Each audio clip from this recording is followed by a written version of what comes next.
Bonjour tout le monde, déjà c'est toujours moi votre frère Twitsap. Ce matin j'ai une toute nouvelle pensée que Dieu a placée dans mon cœur pour essayer de partager avec nous tous. Je l'ai trouvé ou je l'ai eu dans le livre de Deutéronome à partir du 3 verset 22. Il est écrit: ne craignez pas, car l'Éternel votre Dieu est celui qui combat pour vous. Oui, la Bible a écrit le mot ne craignez pas plus de 366 fois. Pour dire quoi? Chaque jour quand tu te réveilles, tu dois mettre dans ta tête de ne pas craindre. Dieu te rassure en te disant que non, tu ne dois pas avoir crainte. Tu ne dois pas craindre sur certaines choses. Tu ne dois pas avoir crainte sur la situation que tu es en train de traverser. Tu ne dois pas avoir crainte sur certains problèmes qui rôdent, qui te dérangent. Tu ne dois pas craindre. Au moment où tu te réveilles, il y a cette pensée qui te dit de ne pas craindre.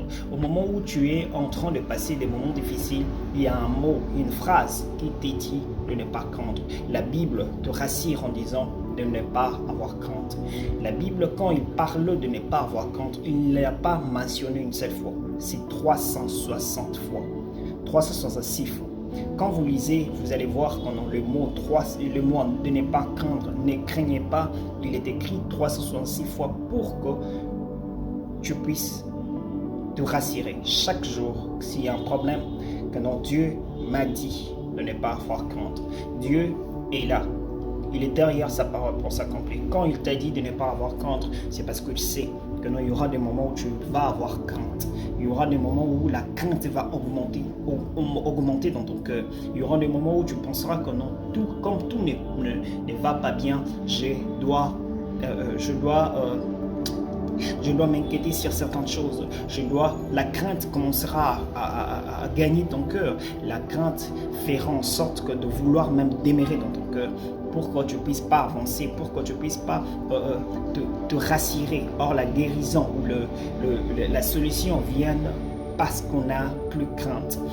La crainte est le contrôle de la foi. Celui qui a la foi ne craint rien. Celui qui n'a pas de foi, il y a la crainte qui demeure dans son cœur. C'est pour cela qu'il est écrit que non, n'ayez pas à avoir crainte. Deutéronome, quand il parlait ici, Moïse, quand il était en train d'écrire cette partie ou cette verset, il voulait dire à ses enfants ou à les enfants d'Israël de ne pas avoir crainte, car l'Éternel Dieu, votre Dieu, combattra pour vous. Il voulait justement leur dire, il voulait justement leur rassurer que Dieu est avec eux, même pendant le moment, pendant qu'ils sont dans le combat, Dieu sont dans leur côté. Dieu n'est pas justement de notre côté, mais il combat aussi pour nous. Pourquoi il combat pour nous? Pour que nous ne puissions pas avoir crainte. Pourquoi il combat pour nous? Parce qu'il y a un Père responsable. Pourquoi il combat pour nous? Parce qu'il veut que nous puissions nous rassurer qu'il y a quelqu'un qui nous sécurise. Il y a un bon sécuritaire. Oui, un chantre, d'abord mon pasteur a chanté en disant tu pars sans que je sache et tu vas combattre à ma faveur. Oui, Dieu partait pour combattre en ta faveur. Il ramène la tête de Goliath, il dit ça c'est ta victoire.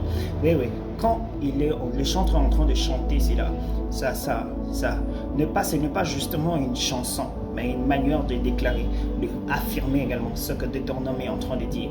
Oui, nous devons nous affirmer, nous ne devons pas avoir crainte. Dieu nous a rassurés en disant de ne pas avoir crainte.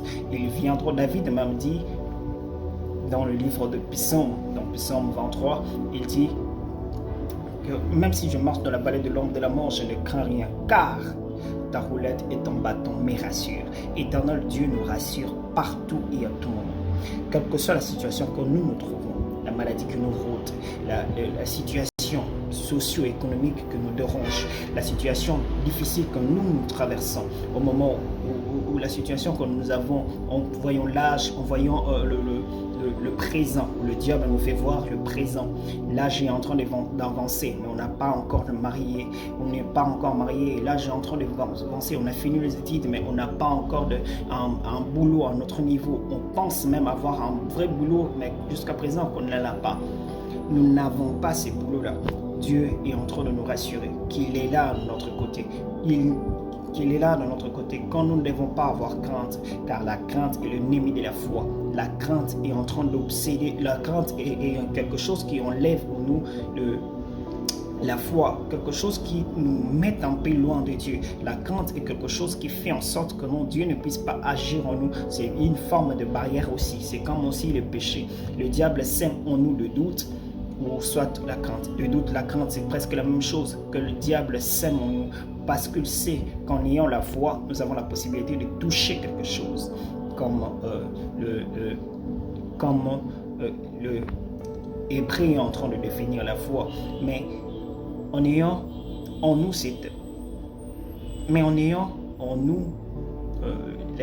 la crainte, en ayant en nous cette crainte qui est en train de limiter des choses, cette crainte qui est en train d'empêcher Dieu d'agir en nous. On est en train d'avoir peur. La Bible dit dans Matthieu, les disciples ayant eu peur, parce que les vents étaient tellement en train de souffler fortement, ils ont fait réveiller à Dieu. Jésus se trouve dans notre barque. Jésus est avec nous. Il nous rassure toujours. Dans Deutéronome, ici qu'on a lu, il est dit, ne craignez rien, car l'Éternel votre Dieu combat pour vous. Quand Jésus s'est réveillé, il ne s'est pas réveillé et pour regarder ce que le disciple est en train de faire. Il s'est réveillé, il a arrêté la tempête. De la même manière, quand Dieu combat pour nous, il combat pour arrêter ces fléaux. Il combat pour arrêter cette situation qui nous rôde. Il combat pour arrêter ce problème. Il combat pour que nous puissions avoir solution. D'abord, il est la solution. Il est celui qui contrôle toutes choses. Oh, j'ai appris une chose. Faisons confiance en Dieu dans toutes choses. Pourquoi? Parce qu'il est celui qui contrôle toutes choses. Il maîtrise les va-et-vient. La Bible dit, au jour du déluge, il était toujours assis sur son trône, contrôlant le va-et-vient, contrôlant même quand le monde était en train de sombrer pendant cette déluge. Mais lui, il était assis en train de contrôler toutes choses. J'aimerais prier avec quelqu'un qui est dans le compte. Seigneur Dieu, je prie. Je prie pour ma soeur, je prie pour mon frère qui passe dans les moments difficiles, qui pense que non, en ayant crainte sur la situation. Il pense qu'il est dans la crainte d'une situation qui se trouve, en disant que là, je suis en train d'avancer, je ne sais pas quoi faire. Le travail que je cherche jusqu'à présent, je ne l'ai pas eu. La crainte inonde son cœur. Père, tu nous as rassurés, tu as rassuré les enfants d'Israël en disant de ne pas avoir crainte. Père, combat aussi pour cette personne, combat aussi pour cette frère qui passe dans le moment difficile, combat pour mon frère, ma soeur qui est en train de passer dans le moment difficile, dont la crainte est en train d'inonder son cœur. La crainte, il veut demeurer, la crainte veut manger son cœur, la crainte est en train d'envahir son cœur. Seigneur, tu es les vaillants guerriers, tu combats pour nous donner des solutions. Je crois fermement, tu es dans notre barque. Tu n'es pas là pour regarder, mais tu es là pour calmer des tempêtes. Tu es là pour calmer ces fléaux qui sont en train de remonter. Tu es là pour tout donner la solution à ces problèmes. Tu es là pour résoudre ces problèmes.